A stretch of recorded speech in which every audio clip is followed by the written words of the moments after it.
far away, a young karate nerd explores the roots of karate, challenging his mind and body and sharing his epic discoveries. Jesse Enkamp is the karate nerd in Okinawa. Hey guys, it's me, Jesse from karatebyjesse.com. I'm on my way to Okinawa, the birthplace of karate. And even though I've been there almost a dozen times, and I actually used to live there and study at university, this time I want to bring you guys with me as I visit different dojos and senseis and try different cultural activities, you know, the history, the language, all of these things that many of us don't have access to unless we actually go to Okinawa. And I know that a lot of you can't go there because you have work, family, commitments, you don't have the knowledge or the money, so I will go there. And I'm bringing the camera with me for you to enjoy this journey. Let's go. First stop, Nagoya.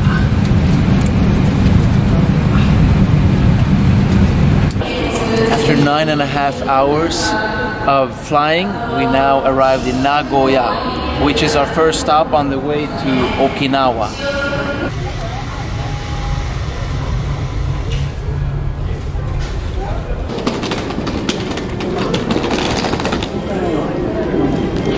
Right, that was a long flight, but we finally made it. The birthplace of karate. Here we go. The humidity here in Okinawa is incredible. As soon as you step out of the airplane, it's like someone punches you in the face. It's like all of your clothes stick to your body. So I'm really looking forward to training in this humidity. Even though it's not the hottest summer right now, it's still gonna be pretty sticky, I think, in the dojo. So now we're about to take a monorail. It's like a train that goes just on one rail across the whole Naha, the main city in Okinawa. And we're gonna use that for transportation these first days while we're here.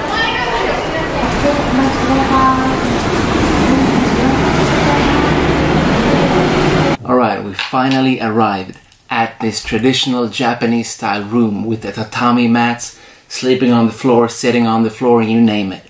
I even managed to pick up some pineapple and some 30% off sashimi.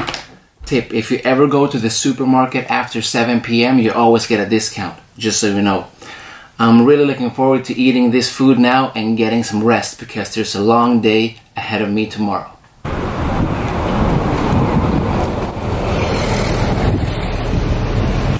First morning in Naha, Okinawa.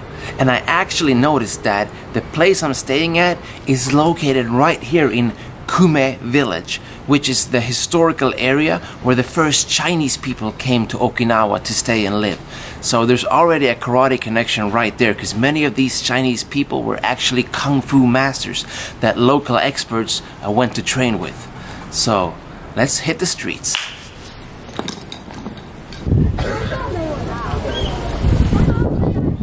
We're on our way to Shooty Castle, or Shooty-jo as it's called in Japanese, an iconic landmark in the history of karate, a hotspot of karate masters.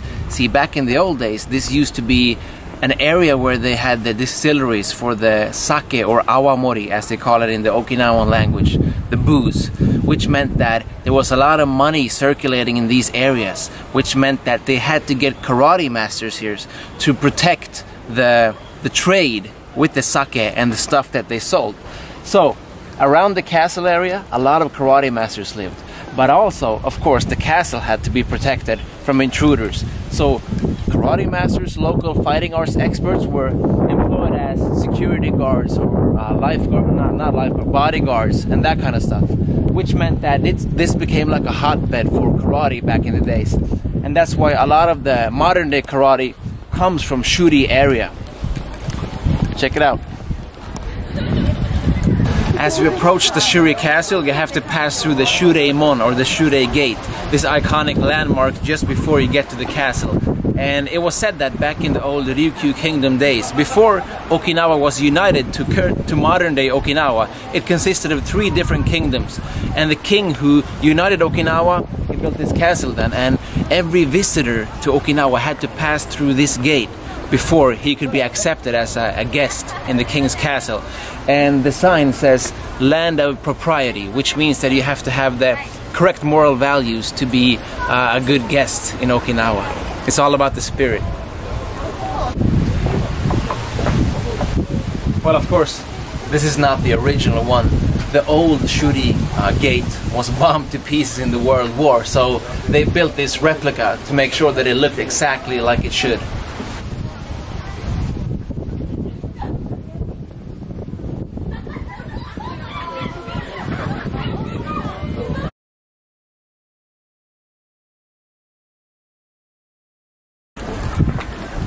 Watch your step. By the way, these steps are awesome. Stretch your hip flexors. Look.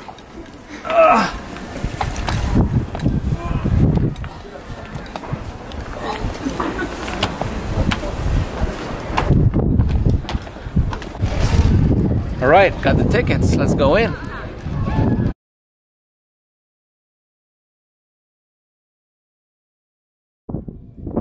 Pretty cool, right? Just a quick thing. The red color is super Chinese. So if you compare this to like a regular Japanese castle, it doesn't look anything like in mainland Japan, and that's because China had a strong cultural ties with Okinawa back in the days. And of course, we all know that some of the roots of karate came from China, so this has a super Chinese flavor, especially with the dragons. And of course, they bring good luck. Let's go inside. Pretty cool. I once heard a story that these beams, these wooden blocks up here, were actually designed to keep samurai warriors or ninjas outside. So their swords would get stuck here if they tried to invade the castle, if they did like a overhead blow. I'm not sure if that's true or not, but at least it's a fun story.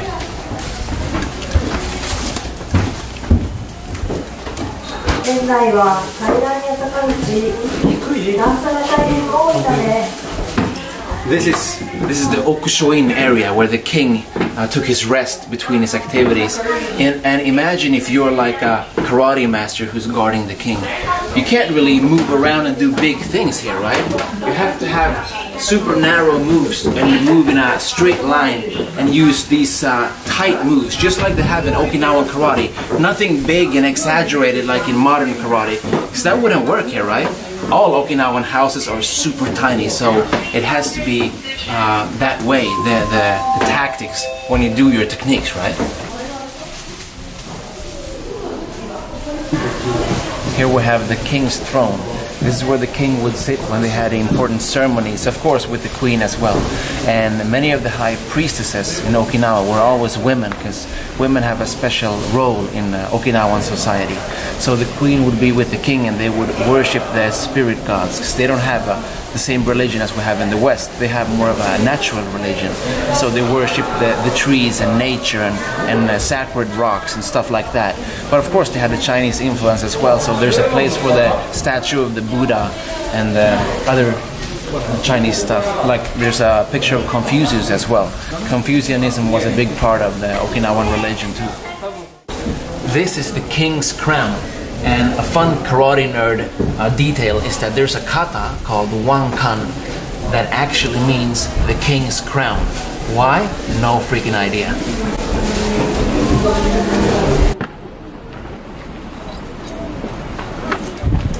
That's it.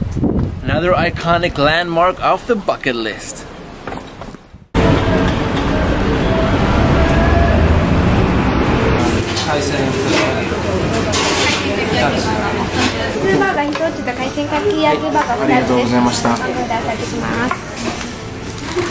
As I was saying, you cannot visit Okinawa without trying a moss burger. This is one of my favorites. This is the fish burger with mustard and mayo, and this is a seafood burger, and instead of the bun it's actually rice, which is good if you want to be healthy and gluten-free, or if you're just crazy like me. The perfect pre-workout before hitting the dojo, because I mean that's all we do here in Okinawa, right? Train, eat, sleep, repeat. Bon appetit.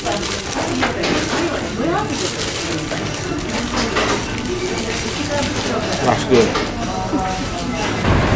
Next stop is the dojo of Arakaki sensei. He's a Matsubayashi teacher. Matsubayashi is a type of Shorin-ryu created by Nagamine Shoshin. It's an interesting style. They also use the weapons like the bow and the sai, for example, the KOBUDO weapons. So I'm looking forward to this training. Let's see how it goes.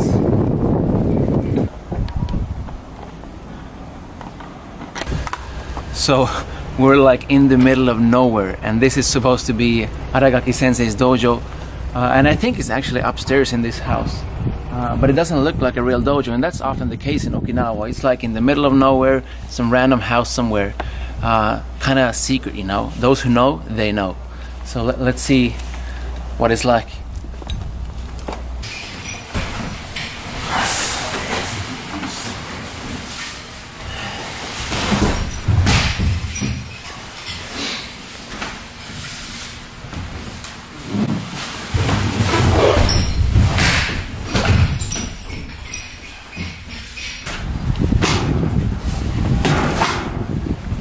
You know you're in Okinawa when the sensei asks you to go outside and hit the makiwara.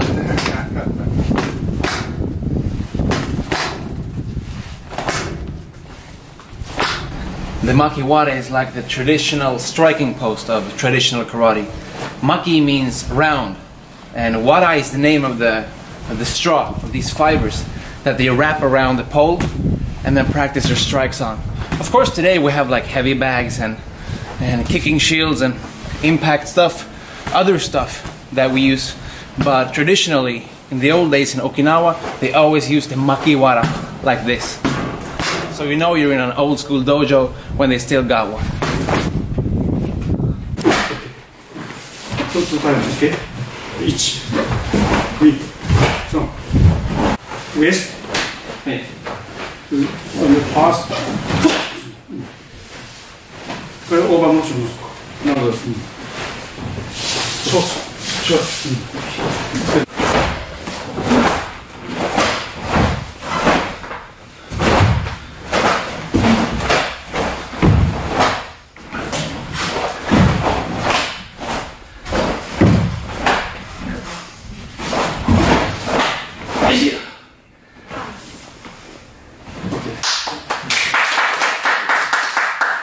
はい。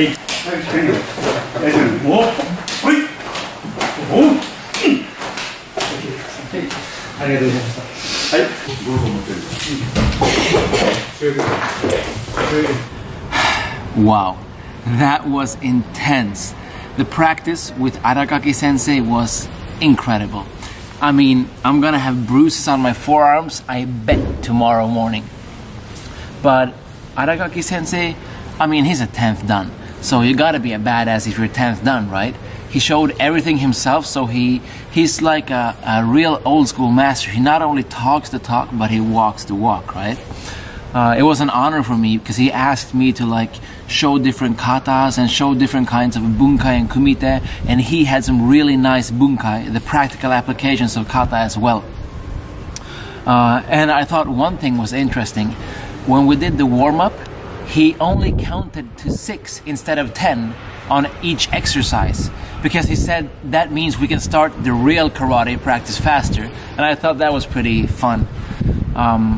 But you know what, I'm actually a little bit ashamed that I wore my black belt, because I usually wear a white belt when I go to new dojos, but I couldn't wear it this time, so he said I should wear my old black belt, which I brought just in case. And then at the end, of course, we did the cleaning. You know, cleaning the dojo is a traditional thing here in Okinawa. Everyone does it, no matter what rank you are, no matter what age or belt. You always clean the dojo afterwards to show humility. And, you know, that's the karate spirit. That's why we're here, to learn, to be humble, and to grow. Awesome training.